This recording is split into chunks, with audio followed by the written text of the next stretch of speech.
ለዩቲዩብ ና ወዲህ ናግባ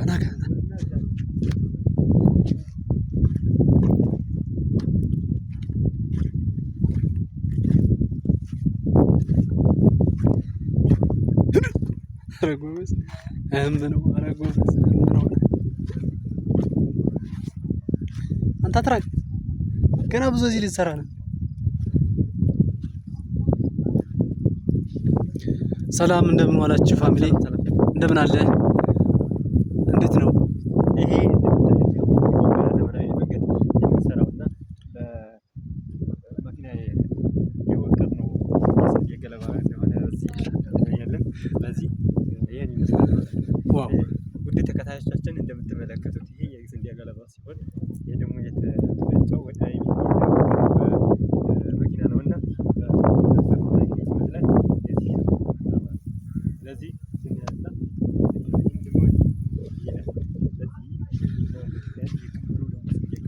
የስንዴ ክምር ነው ይሄ እንዴ? ይሄን ባንክ ከሚሰራ ትራክተሩ ይሄን ባንክ ከሚሰራ ስለዚህ ይሄ ስንት ኩንታል ሆነ ካላችሁ? እሺ ስንት ኩንታል? ይሄ ገለባ ይወጣው። ይሄ ገለባ ራሱ በስንት ኩንታል ይሆን? ገለባውና ሰብሉ እኩል ነው ይወጣው። ኧረ አለ። ስለዚህ 150 ኩንታል ነው የሆነው። ይሄኛው 150 ኩንታል፣ ይሄኛው 100 ኩንታል። ኧረ በመድኃኒዓለም ጠቅላላ 250 ኩንታል ሆኗል ማለት ነው። ይሄ አሁን ያለው ክምሩ የቀረው 80 ኩንታል ይሆናል ተብሎ ይጠበቃል። በስመ አብ እንዴት ደስ እንደሚል አይ ገበሬ እሸቱ ወደ ተከታዮቻችን የተለያዩ የመኸር ውጤቶችን እናቀርባቸዋለን። እንድትከታተሉ በዚህ አጋጣሚ አይለየን እያልን ሰብስክራይብ፣ ሼር፣ ላይክ እንድታደርጉ በአክብሮት እንጋብዛቸዋለን። ቻው፣ ሰላም። እሺ ተከተሉ። 3 ደቂቃ እስኪ ሌላ ዘውር እያላችሁ ታሳዩ ነው ፈቅዳችኋል። እስኪ እናመሰግናለን። እስኪ ገበሬውን እንከተሉ።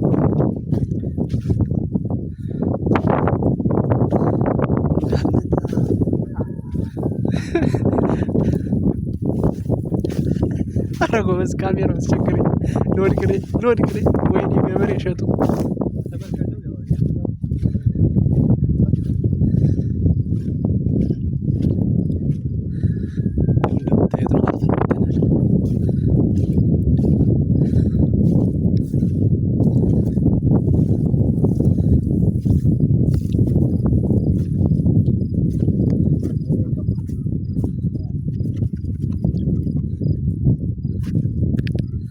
ይሄ መፍጫው መኪና ነው እንዴ? አዎ ምን ገበን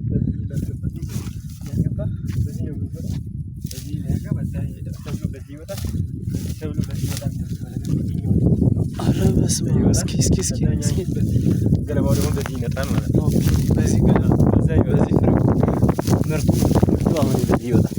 በዚህ ነው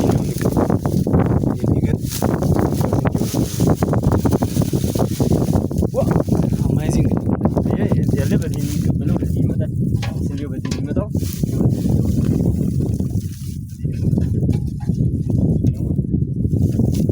በዚህ ይከፈላል። ገራ እንዴት ደስ እንደሚል ማሽናችን የግብርናችን ያው በዘመናዊ መንገድ በቴክኖሎጂ እየሰራን ያለ ነው። ስለዚህ ስንዴያችን ምርጫችን ስንዴ ነው። ስንዴን በሱ በተከታታይ ኧረ እንዳታስበላኝ ጭራሽ ፖለቲካ ጋር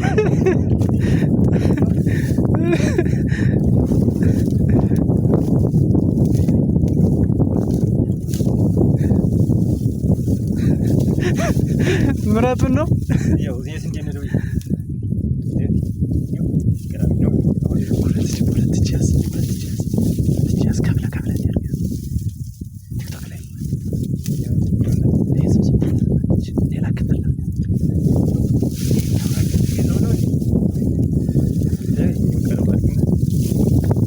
ስንዴ ነው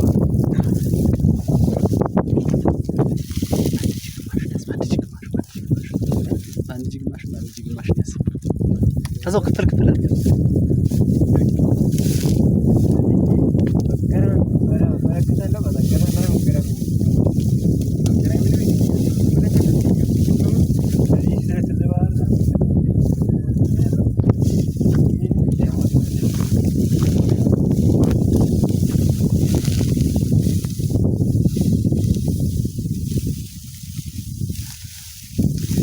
የምረጡን ቅስቀሳ ነው እኮ። ሌላው ፓርቲ ታየ ግን ጉድ ሊያበላል።